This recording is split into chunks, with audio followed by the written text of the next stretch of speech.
Hello and welcome to another edition of our Discover Love Academy. I am Jacqueline, founder and creator of our wonderful academy of experts coming together as a professional matchmaker with Discover Love Matches. I have found and learned how important it is to have inside tips, experience, and knowledge from the best of the best experts. And I'm very excited because we are on to our second quarter, which means another opportunity for you to hear from this dynamic duo that has so much juicy, yummy stuff to share with you that you definitely want to be ready to take notes, listen, hit the replay over and over and over, because there's going to be so much to absorb and you won't even be able to get it all in the first time you hear what we have to share. I already know when we are talking, things start flying and sparking. So this is really good. And I want you guys to jump in and introduce yourselves and tell everybody why you're part of our Discover Love Academy. My name is Jonathan Hudson, and this is my amazing, beautiful, and very sexy wife, Heike Hudson.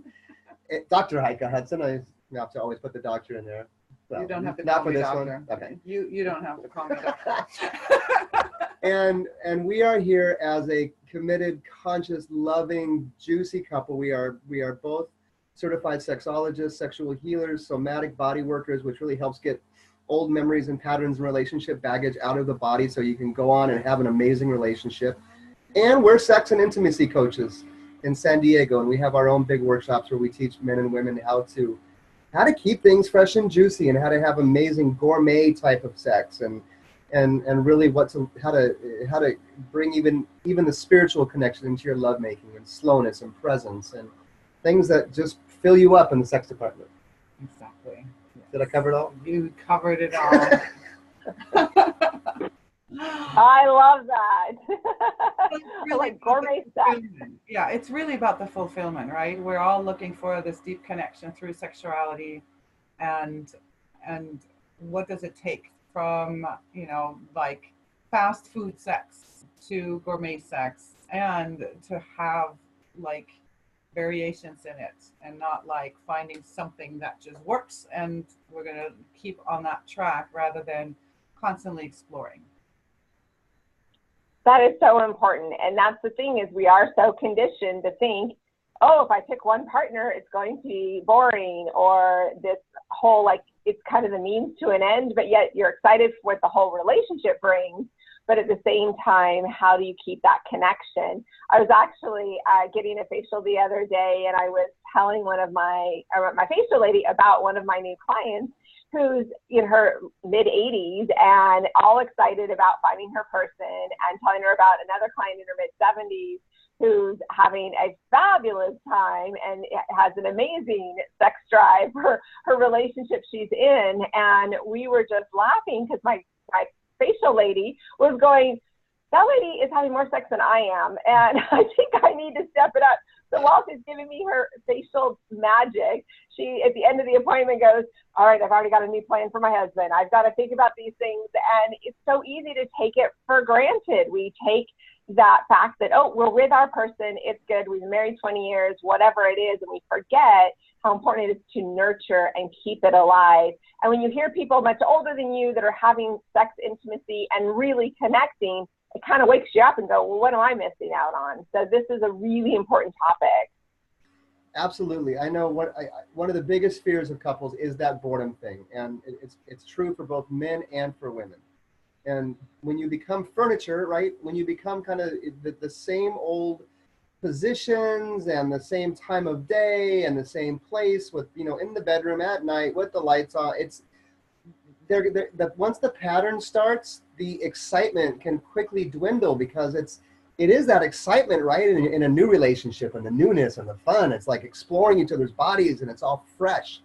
And so, yes, we have a lot of juicy ways to keep that love alive. One of the things Heike says often is that, and I agree with her, is that we've been to, 5+ years now, and I don't think we've ever really made love the same twice. Yes.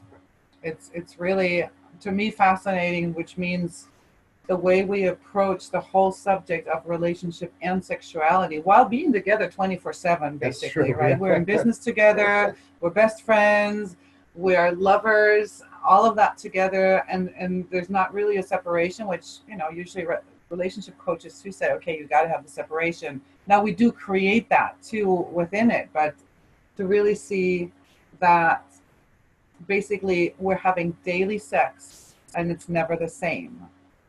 That says something. So it's really like when we're showing up here and really excited about this topic is it's just like there's this old paradigm and there's this new paradigm, and how do you create an adventure, be playful, be experimenting, but also the number one thing, to have the communication really clear and transparent so that you can talk about your desires, you can talk about your next experience you want to create, you can talk about your fantasies and see, can you make them actually happen, right? And so that's what makes it juicy. A lot of times, and throughout this conversation here too, I like to compare it really food and sexuality, because both is life force energy and feeds us. And so if we found that amazing meal in this one restaurant, we don't want to have, just because it was so yummy at the beginning, we don't want to have this over and over and expect that we always have the same, like, wow, this is so amazing and I want to eat it every day kind of experience, right? So bringing those spices, new spices in, ordering something else from the menu, changing the location. It just really, we get so, or what we've noticed is with couples and in our own past experience as well, we get so set in a certain way because it has worked so well and it got us so excited at one point, and we try to reproduce that, and that's not working. That's called chasing. Exactly. I love how you bring in the food reality, because we do. We have our favorite dishes. We have our favorite routines. We know what we like. But also, I remember one time having a workshop, and this gal brings up, she goes, when I'm on a date, I like to see how somebody eats, because it shows how they are intimately. And you can really tell somebody who is starving for sex, and they just devour it, like they completely are enthralled with this food, and it's their only sensation. And it is so interesting, just even on that intimate level, of how do we nurture ourselves, and knowing that, love and intimacy can be a full menu. You don't have to only buy the one thing. It's not one soup of the day. It's actually a variety of things to choose from. And for you guys to say how you kept that variety, because it is true, every time you stretch that adrenaline and excitement, it's not going to be the exact same thing the second time you do it. It has to change, has to be fluid. And it seems so strong that the two of you have really found that's what you both crave and desire and seek out and then reward. And I love how you already brought up fantasies. And I'm very curious about fantasies from the standpoint that some people love the idea, like as my facial esthetician gal was like, oh, I'm going to give him a coupon and I'm going to wear this little outfit. And she's thinking about ideas. She goes, but really, I never end up doing that. So it was only because of the holiday season and things that were inspiring that in her. But what is it that, people can kind of merge into fantasy-wise that isn't overwhelming? Like, as you guys say, you've had all this time together and 24/7 and beautiful intimacy. What are some of the fantasies that people can do at a starting point to still feel safe, to build up that trust as a couple that will bring in the juiciness, but not overwhelm them? Because some fantasies can be pretty extreme, and then some can be just, a little appetizer, added on to the usual. It starts, as Heike said earlier, with the ability to communicate. And so many times, all of the junk from the past is where it is the filters that everything goes through as we hear something. So if your partner were to say something along the lines of, can we fantasize about a threesome? That doesn't even mean actually having one, but can you express your hidden desires without your partner taking it personally? So what happens is we show up in fear because we've said these fantasies usually before in life. And sometimes maybe a partner says, you're weird, or you're this, or you're that. And we don't, or even so far as we get abandoned. And so we're scared to say those things again. And so it really starts in the beginning of a relationship with saying, listen, let's talk about sex. What do you think about it? What do you enjoy? Right from the get-go, so that there's no, if you talk about it up front and soon, you'll avoid the trap of kind of the pain that comes with it once you're in love, because it's easy then when all these things start to fall in. I'm not good enough, and I'm not this. That only comes after a little while in the relationship. But fresh and juicy in the beginning is the best time to talk about this stuff. And then when we do it, to get into something light and easy, I mean, there's the whole world of what I call BDSM light, right? It doesn't have to go into the whole 50 Shades submission thing, but more of a, even though that's amazing, into more of a sensory experience, playing with feathers or playing with rope or even just handcuffs. But again, it goes back to communication and asking your partner, what would you like? Would you like to explore what it feels like to be handcuffed, or be able to say, this is what I want. I want to try this. And that, listen, when I share my fantasies with Heike, it does not mean I get a yes. But 80%. 80%, yeah, which is really good. But here's the thing. I love it. That's true. If I never would have asked, then I never would have known what was possible. So I have to be willing to get the no to get the yes. Well, there's also, I want to actually roll this a little bit, backward in terms of, because the listeners here are single, right? In order to, it's not even just fantasies, but in order to have these conversations, it's obviously our own relationship with sexuality. Is like, can we talk about this, to anyone, right? How comfortable are we with our bodies and our sexuality? And then the next step, do we really know what we love and what we like? That's a great question. So really going into, especially as single, and I had this definitely too before I met him, being in my mid 40s, I'm like, what do I really want? What really turns me on? What turns me off? And to start exploring my own body and my own sexuality, so that I actually can have a conversation of not just fantasies, but what I like and what I don't like. And so it's so beautiful to discover yourself. We are all in personal self-discovery, right? And we're spiritual and growth, and exactly. Sexual self-discovery is so empowering, because it brings you then to a place of confidence. And from that confidence, you can talk.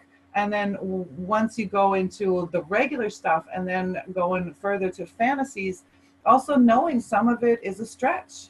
But that's what personal growth is too about, right? The things that we're afraid of to say, the things that we're like, oh, this sounds so exciting, but it just really, brings up all that fear, to know whatever we're doing in regular life or personal growth, we can really look at it too from sexual empowerment and sexual growth. And it doesn't always have, like I said before, you can fantasize about a threesome and not actually have one, right? By using toys or whatever. You can dress up as, I don't know, the UPS guy, whatever. I don't know, everybody has their unique fantasy. I know Heike's got this thing for plumbers for some reason she always. That's actually not true. Hold on.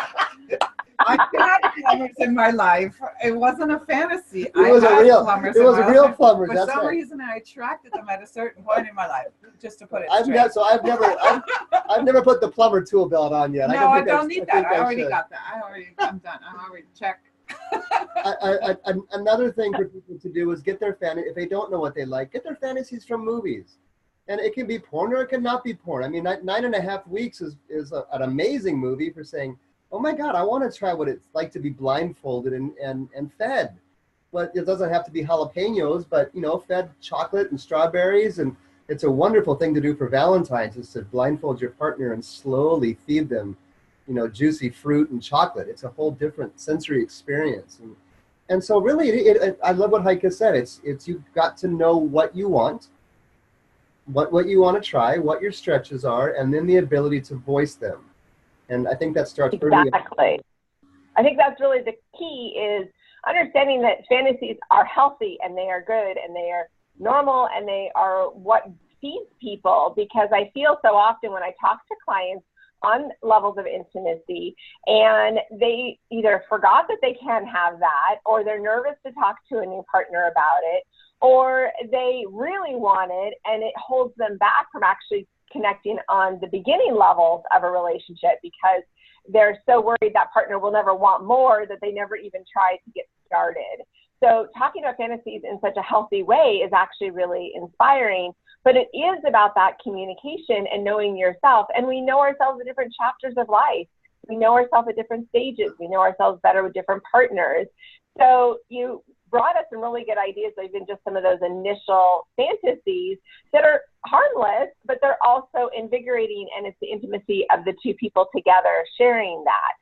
So, you know, what are some questions on how do you get that conversation started when you know within you what you want, but how do you kind of ask your partner without worrying them or overdoing it or, you know, coming across as this is something you do all the time? I mean, there's certain levels of how do you share without oversharing to kind of feel comfortable speaking about it? Because I hear a lot of clients, they hesitate to speak up to their partner because they don't want to come across as needing it as much as wanting it.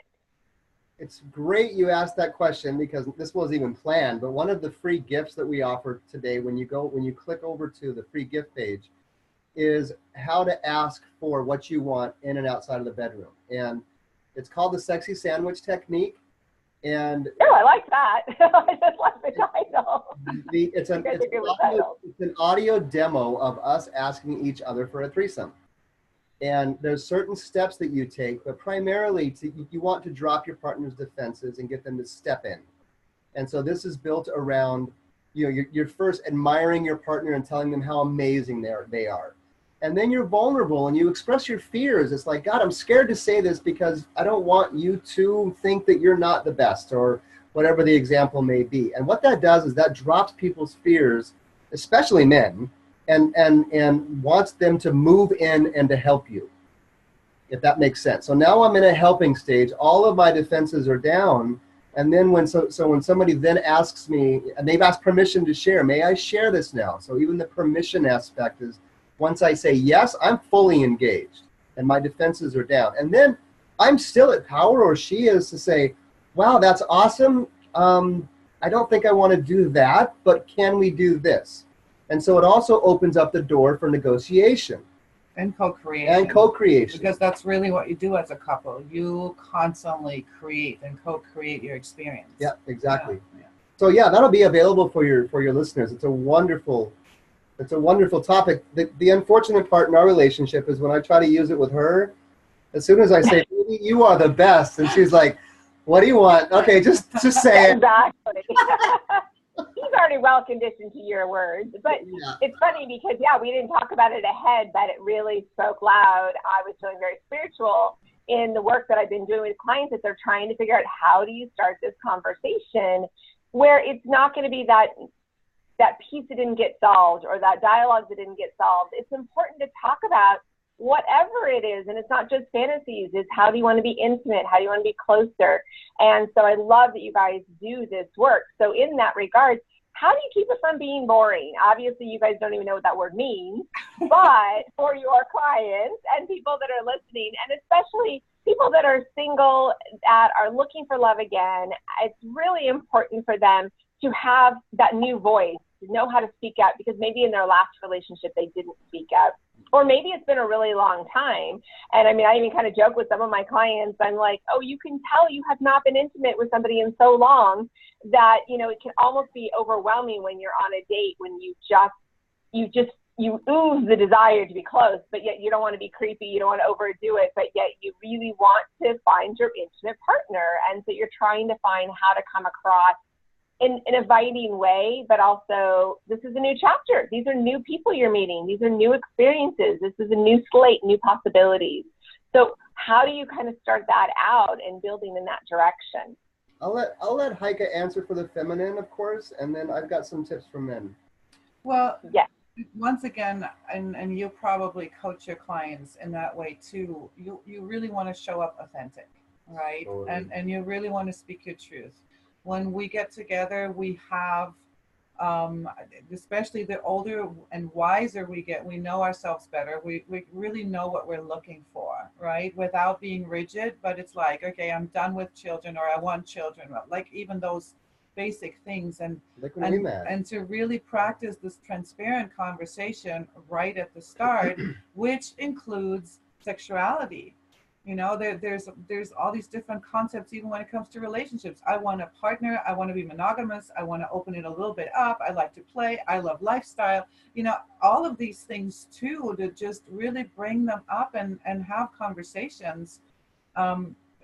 Because it is important. You know, there's people that say sex is not so important, and I disagree, because it's the fuel for your relationship, right? It is that which feeds everything else. It feeds the container of relationship, as well as, you know, for us, business and everything is fed in the bedroom. So once again, to be really transparent of, this is who I am, and then once you go there, to, like, if there's one thing, especially for long married couples, if there's only one tip, is like, take it out of the bedroom.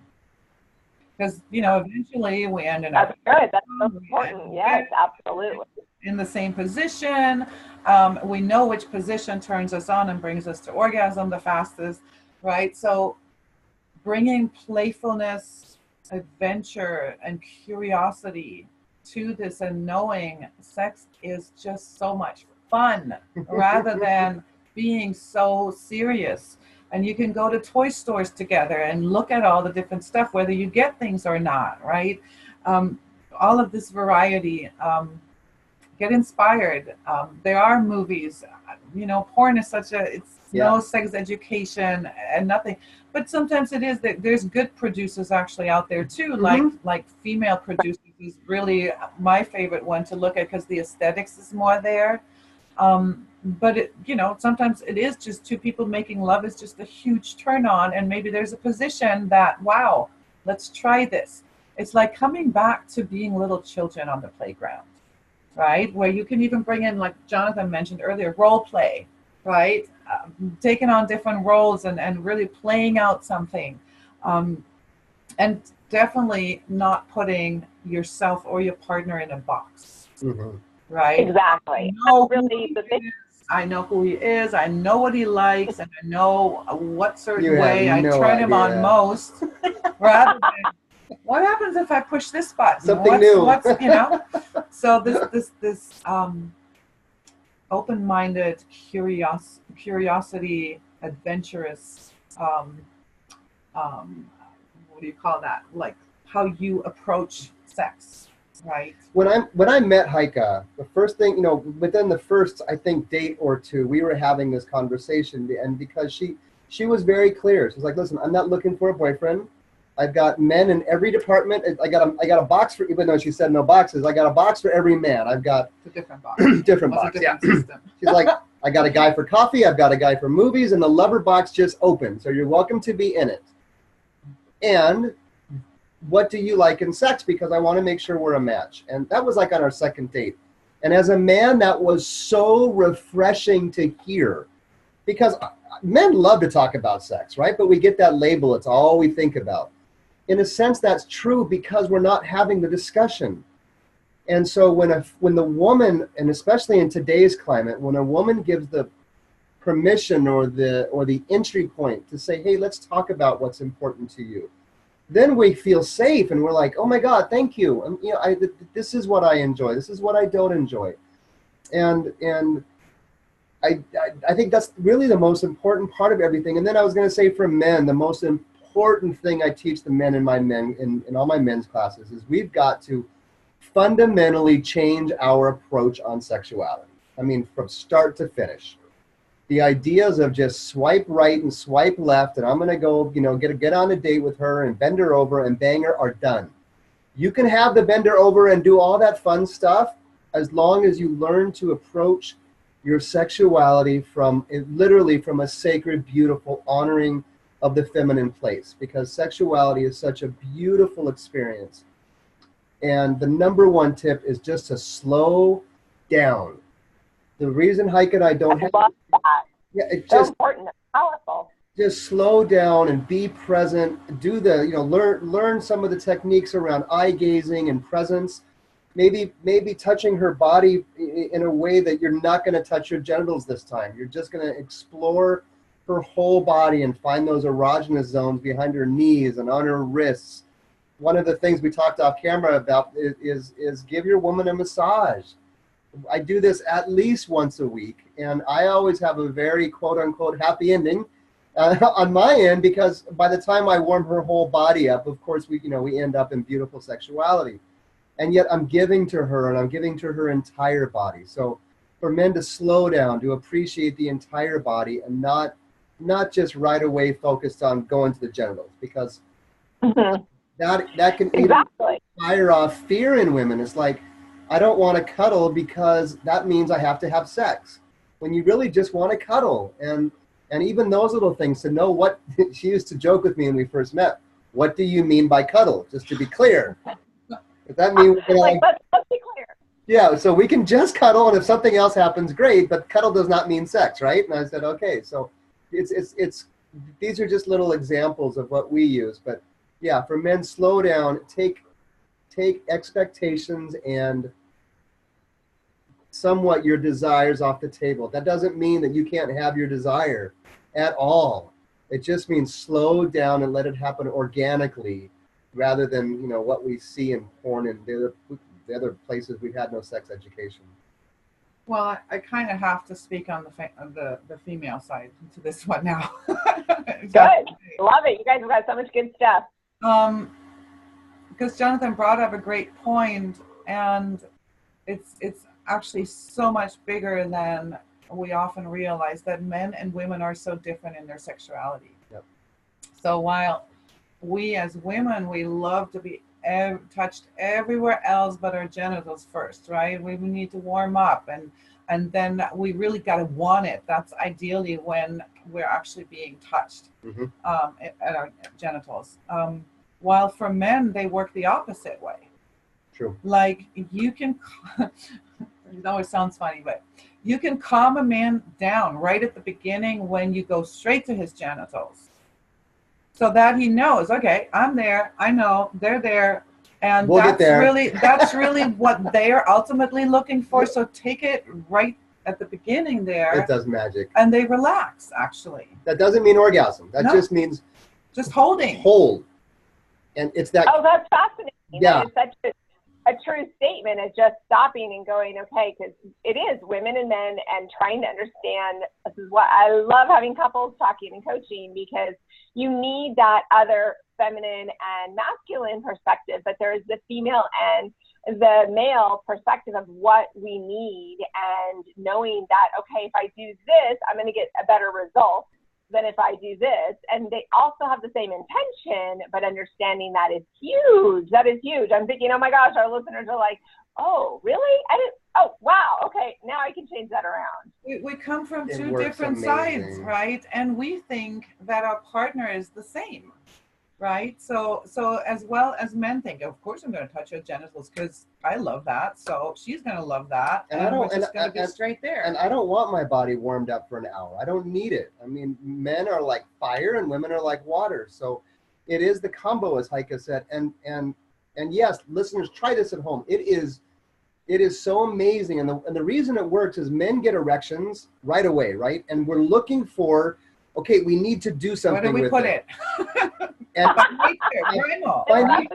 that's what's like, and that's what we see in porn, right? It's either hand job, blow job, or intercourse. And because it's like, it's got to go somewhere. And that it gets in our head almost of, I've got to do something with this. And the assumption that women are the same. Right. So as soon as a woman grabs and just holds, it actually releases the pressure, releases the tension from a man's body. And it is like saying, I feel you, I love this part of you, and we'll get there in a little while. I'm here. And it does, we use this in our couples coaching so much, and it does wonders. And then the men are actually able to be like, oh, okay, we are gonna make love today, because now I can slow down and be present. And when that happens, beautiful. That is really powerful. And it's one of those things, there's nothing sexier than a man that has some self-control in the beginning of dating, because that is where that challenge is of where, I see it with my clients all the time. And that's why I brought it at the very beginning, that it doesn't matter how old my clients are. the ladies want the intimacy. They're thinking about sex a lot too. I mean, it comes up in most every conversation I have with my private clients. But the reality is they're told not to really talk about it in their upbringing. But at the same time, if they start dating and they're intimate too fast, they worry what signal that's giving, what message it is. So just to give time for the lady to feel safe, that you're really in it to win it, that this is a genuine connection you're looking for, then she's going to be all into pleasing and being pleased. Mm-hmm. But what's happening, I feel like so often, is people are getting to the point where they're having sex way before they have any intimacy level, and therefore they don't really know each other and they can't really explain to their partner what they need. So being able to know how to warm up a little bit, validate a little bit, is so important to get this stronger new relationship foundation. It sounds like what you guys are describing. Listen, as a man, I love being a tease. You know, we always talk about women being the tease, but when a man learns to master his sexual energy, to come in, to be present, to really connect with her, to give her an amazing kiss and leave her wanting more. That's the art, is knowing, is inviting the feminine in. And it is a dance. Yeah, it is a hall. It's coming, it's coming in with this, you know, coming in with this, and then just leaving it there. And we even do that in our relationship. It's, as Heike describes it, keeping the soup warm throughout the day. But even on a first date, I think you need to explain that, because we haven't put that out. But even on a first date, I would usually be very cognizant of my sexual energy, and I would know when to push it out a little bit and read the feminine. There's some women that were like, let's go, and there's others I could feel a little bit of resistance, and then you pull it back. And you pull it back and you wait for her, just like a dance.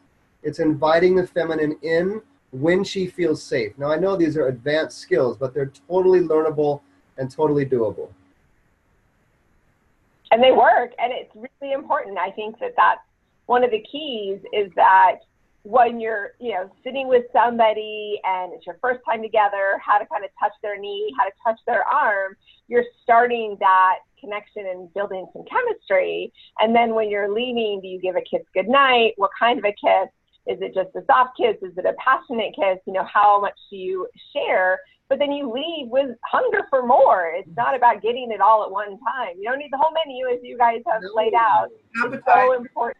Yes, appetizer is good. You gotta leave it wanting more. And like I said, women have always been labeled as the ones that do that. So men, we can do it too. It's a fun dance to play when you tease the feminine in.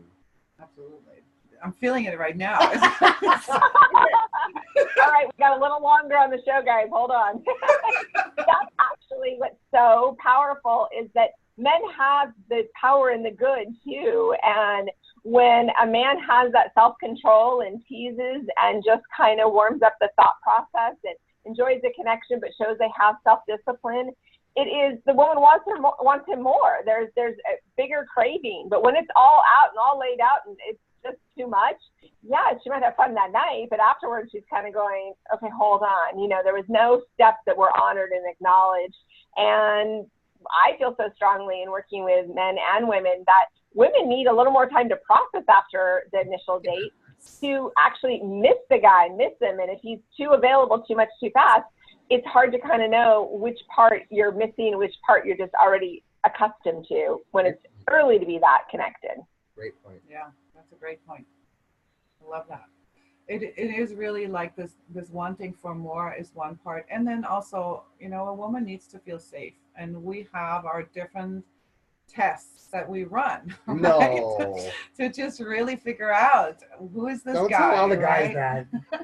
You admitted it. Well, you just already told too that you know, this wanting thing. So yes, it does take us more time. And you know, when I earlier kind of said we haven't talked about the soup, keeping the soup warm, it is really, you know, when we look at men's and women's sexuality, it is really, women are like water, or the feminine in general, right? We're flowing, and when it comes to our sexuality, the water and men are like fire, meaning, okay, one kiss, boom, and they're like lit, right?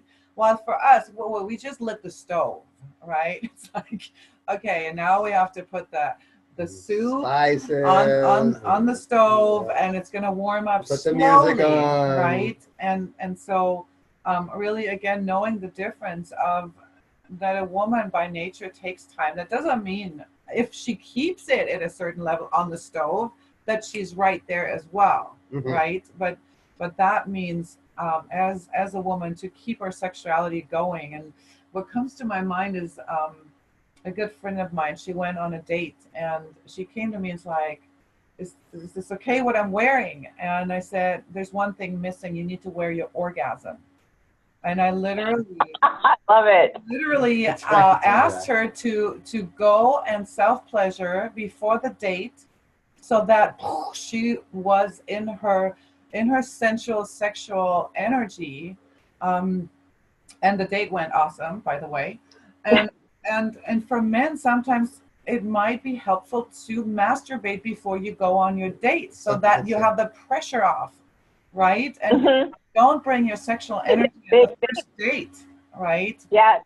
So again, it's something to look at when it comes to dating and when you meet at the beginning. I never liked that. Right. I didn't do that. That was something about Mary. I never. I know, but you actually were the master of when do I bring it more and That's when true. not. Now, if a man hasn't had a woman for a while and is really liking That's that, a good point. it'll help him to ground and to just be relaxed going into a date. Good Just, point. just. Yeah, I've wondered about that. I've given that advice to clients, and especially the ones that haven't been intimate in a long time. And like, you have to, because you can feel, like I was saying earlier. And I think too, for women, that they can come across a little rigid, a little tight, a little constraint, to where the guy's like, I don't even know what I'm supposed to say or do because she looks so tightly wound, that it does make a difference. So that is a recommendation. Do you both think, or do you think it's on different occasions or different personalities?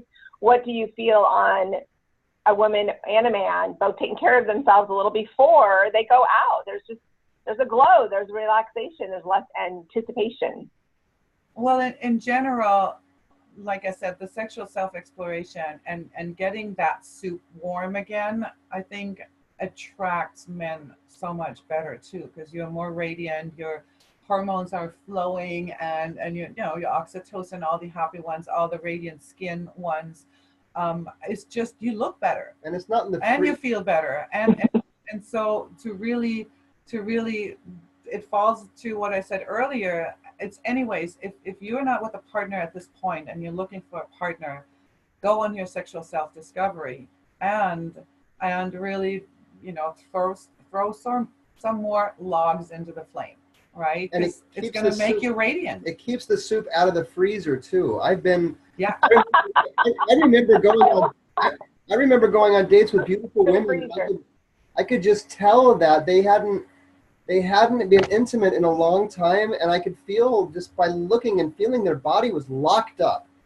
And it was, and I would, when we would have talking, I'm like, absolutely.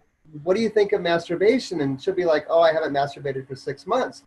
Here's a woman basically who's dead in my world, right? She's not alive and on fire. And so I'm a very patient man, but I don't have time to take the soup out of the freezer, put it on the stove, get it warm, wait for it to boil. I'd be there for 3 days. And it is our self-responsibility, Totally. even in relationship, right? It's your job to keep the soup warm and Not putting it in the freezer. yeah. And then I can use it. Then I can take the soup and I can put it in a flambe and I can add it here. It's ready to go. It's a good visual, that's for sure. Yeah. It is so important. Prepared to be successul at this. I mean, Yes. teach them how to be prepared, successful at dating. There's so many layers to being prepared, and being that you are going on a date to find your partner at all levels. You're not looking for a job. You're not just, getting a bite to eat with your best friend. You're going there to create and connect a chemistry reaction. And when you are feeling more in tune with your own body, you're a whole lot more exciting and sexier to meet and fun, and the conversation flows because you're out of your head. You're just enjoying. So I love that you guys bring this up. It's so powerful. Well, like you said, literally, you're out of your head. You just dropped all the way down and just created that. This is why when I say food and sex are so related, and how you too say you can tell a lot about someone, how they eat their food, how they get all into it, or just kind of, I got to feel something here, is really this as above so below. And for women, it's so obvious. We have two sets of lips, and they're here and they're there. So when we are in this sexual starvation, a lot of times we try to compensate, right? And we kind of lose touch with what we're actually putting in, but something needs to be fed, which is usually, not happening in our genitals and in our womb space to be filled up. So even having this conversation here right now, for women that are listening, there's often a cringe when it comes to masturbation, right? Like, do we really have to talk about this? And it's like no one talks about it, but everyone does it, right? And ideally, frequently, especially when you are single, it also takes the pressure off. When I was single, before I met him, a very good friend, she just said, you need a Bob to be in that energy. And I'm like, what's Bob? And she said, a battery operated boyfriend. There you go. I like that. And so it took off the pressure too. Like, wow, I can actually, because another thing that I know you're telling your clients, you need to be fulfilled and then find your partner, rather than he's going to make me happy, he's going to love me because I can't, he's going to turn me on. So once again, all of that, knowing you can give this to yourself, now you can go into a date completely like, okay, I'm relaxed. It doesn't have to, I don't need this man right now for all of these reasons. It's like, but I wish to have an intimate relationship with a man. It's exactly it. And I feel so strongly that people have gotten to the point, and I definitely have clients that do this, they've suppressed their sexual needs so much, and they're like, oh, when I find him, I'll wake that up again. And if you go on a date and the other person has no flirt, no sparkle, no like just wiggle in their seat a little bit, no coy eyes, no like soft touch, no giggle, no little extra gesture, it doesn't matter what you talk about. It is not exciting. It does not matter. You have to have a little something. And even if it is just some sexy panties you're wearing, not that he's going to see them, but you just know you're feeling sexier. So I love you guys bringing this up. It is so important and so powerful. And one of the great questions you commented on is about sexuality and non-GMO. What is that? Explain to me what is organic connections and the non-GMO sexuality. I am super intrigued, because this is what I feel so strongly, is that we need people to love that they love themselves, because if you love yourself, somebody else is going to want to love you. But if you don't even love yourself, if you don't even like touching, you don't even like your own body, then why and how would you end up being connected with another person? So this is powerful. When I talk about non-GMO organic sex, then it's really, I notice so many women that I coach when it comes to sexual empowerment, that, again, number one, they don't know themselves as a sexual being, really, but also that even if they are in a relationship, they don't even know that they are starving, even though they have sex every, on a frequent basis, because it's, once again, no one ever told us that sex is not just sex. It means to me that you are aware of really running that energy, and it is life force energy. That's what makes your hair shine and your skin glow. But to really the deep fulfillment. And so for women, just to have sex, the in and out mechanical kind of thing is what I call junk food, because it's that little snack that keeps you going, right? But it's not that compared to a 5-star gourmet meal where you sit and it cooks and it simmers and you have the candlelight and you kind of really create that space of connection, because that's what I hear so many times with my clients is like, I'm missing that heart connection, right? Everyone can get naked and have sex, but intimacy, like you mentioned earlier, is a complete different level where couples meet. So when you have that gourmet sex, that 5-star gourmet meal, after that you're fulfilled on all levels, not just, the genitals came together, hopefully, or not, literally. But rather than, no, my soul is filled up, my heart is filled up, my time for connection, like my merging, melting into my partner, and all of that was part of it. And that's like this round meal, where it's really not so much about the orgasm / the goal and the performance. Sex has become so masculine, right? In terms of, boom, we got to go from A to B, and boom, explosion, and we're all happy. Rather than really creating like a meal that has all the ingredients and is healthy and is fun and it's sensuous and it's just filling us up on all levels. And most women don't even know what that is. Well, and most men don't know how to take her to that level because, again, we've never been taught. There's nothing wrong with anybody. It's just we were taught sex ed, and then the rest of the time we were taught sex has been through experience and or by porn.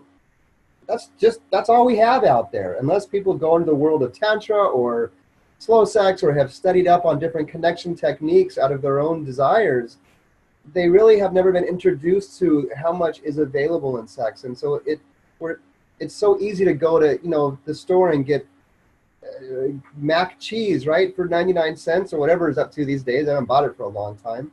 And that's what she means by like boxed food. Like it's just the standard thing that, yeah, you can eat it and it fills your tummy up, and yet you don't feel satiated. You don't feel satisfied. But I wish I could really explain to men what it's like to be able to hold space in lovemaking for 2 or 3 hours. And I don't mean intercourse the whole time, but just the entire event, it being several hours long of surfing up and down in the waves of multiple orgasms by both partners, or no orgasm by the man. The ability that's ejaculation mastery, which I'm playing with too, is being able to just go and go and go until she is complete.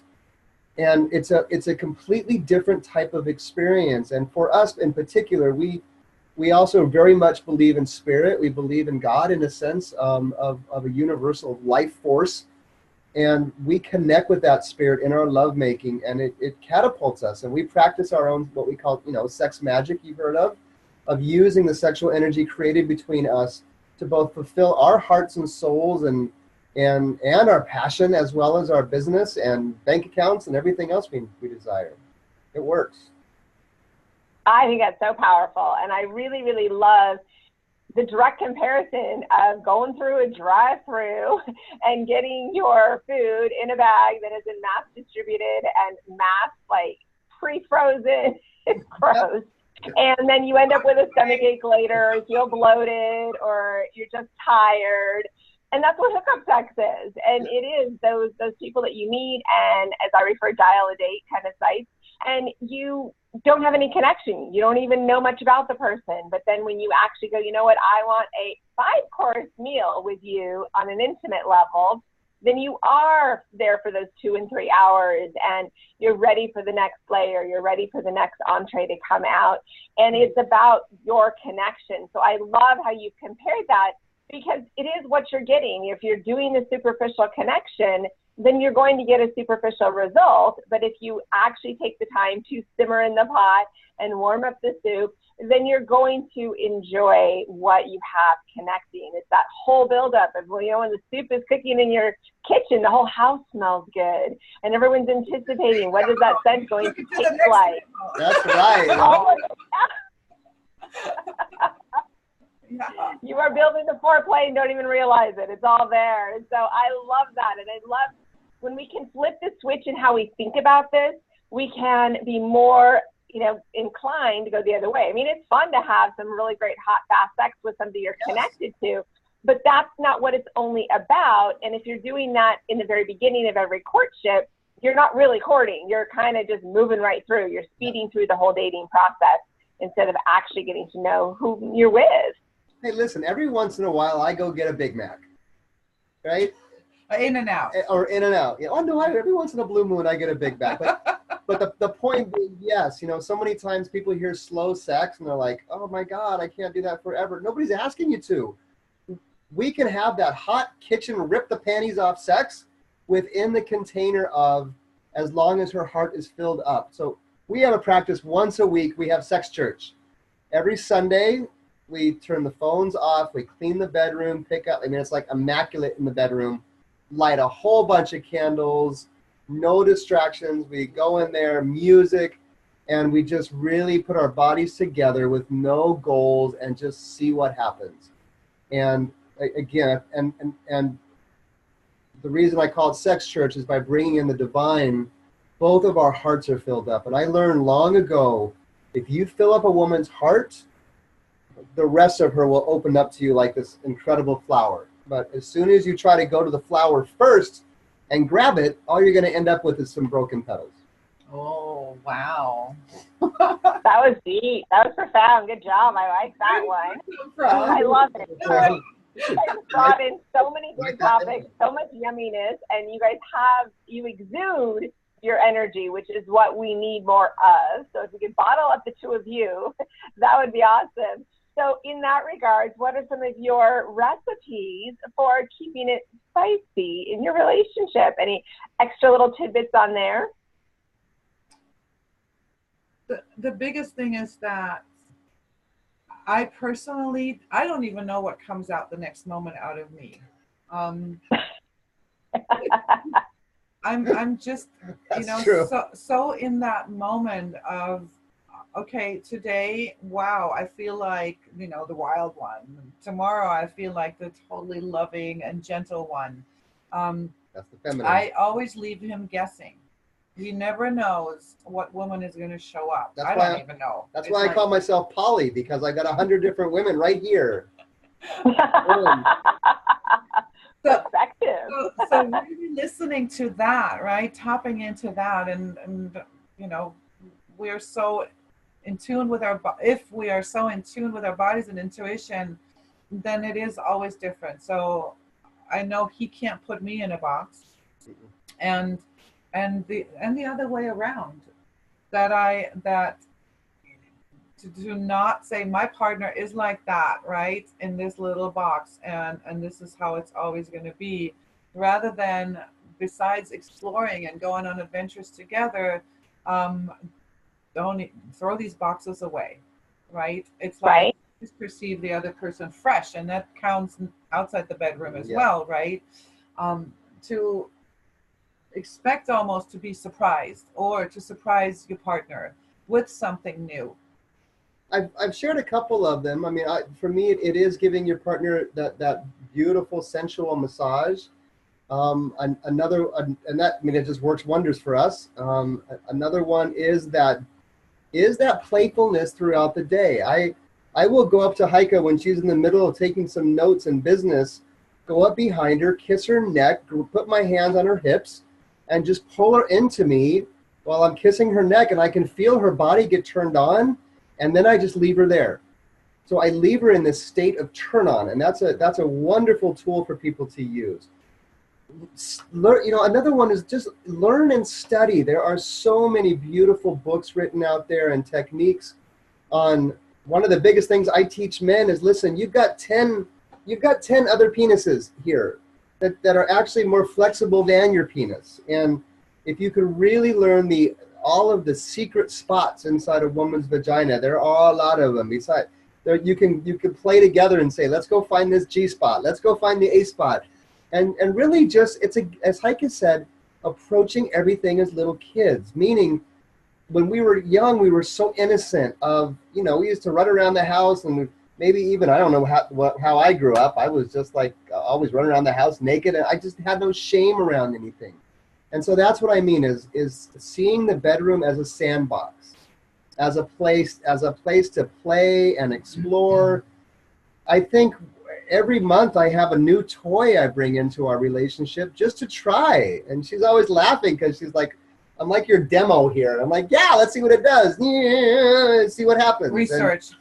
And she talked about Bob when we first started dating. Her Bob was kind of broken when I met her. Like one side was kind of broke, falling off. And first thing I did within like, what, 3 weeks of dating, I went out and got her a really nice Lalo vibrator, one of the waterproof ones. And because then that leads me to another tool for couples is masturbate together. It's a stretch sometimes for couples to do that.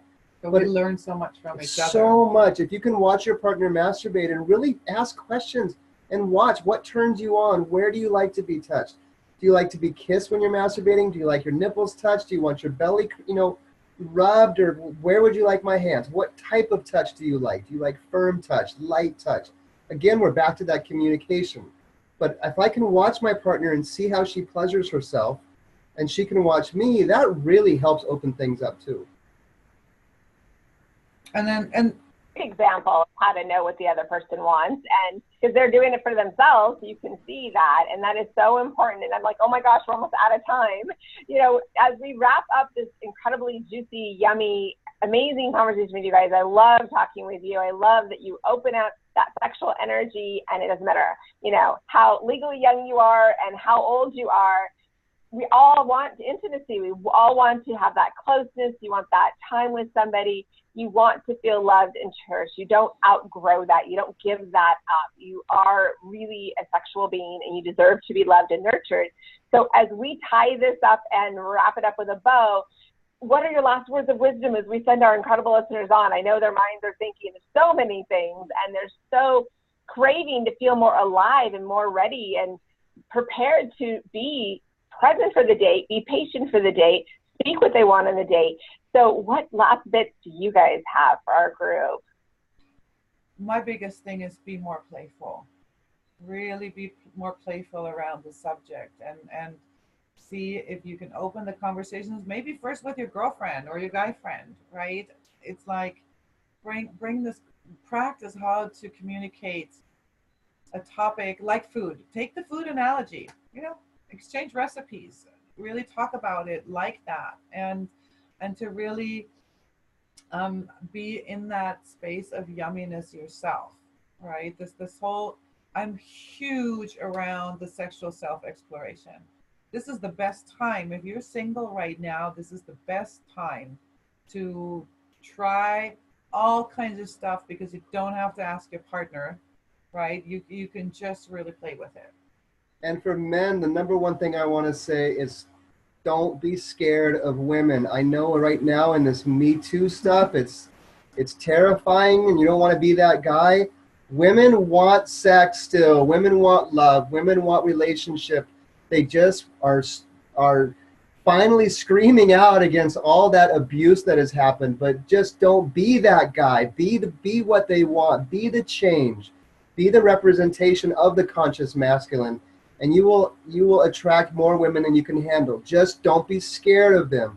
Show up for yourself. Show up authentically, and your sexual power should come with that. Just learn how to run it appropriately. I love that. That is the perfect way to wrap up this conversation, and really owning our power within and also empowering the other person. So I thank you guys so much. You have brought amazing abundance to our conversation, to what we are creating, and really giving our listeners something to work on before we get to hear from you for our third quarter. So thank you for everything you do to support intimacy and sexuality and communication and pride in your own personal journey, and really knowing how to go deeper in a partnership. But love this time while you're single, so that you can really figure out some things ahead of time. I think that's a very, very valuable tool that we often forget to do because we're so focused on finding our person, but don't always remember to find ourselves. So thanks so much. You two are amazing. Thank you. You're welcome.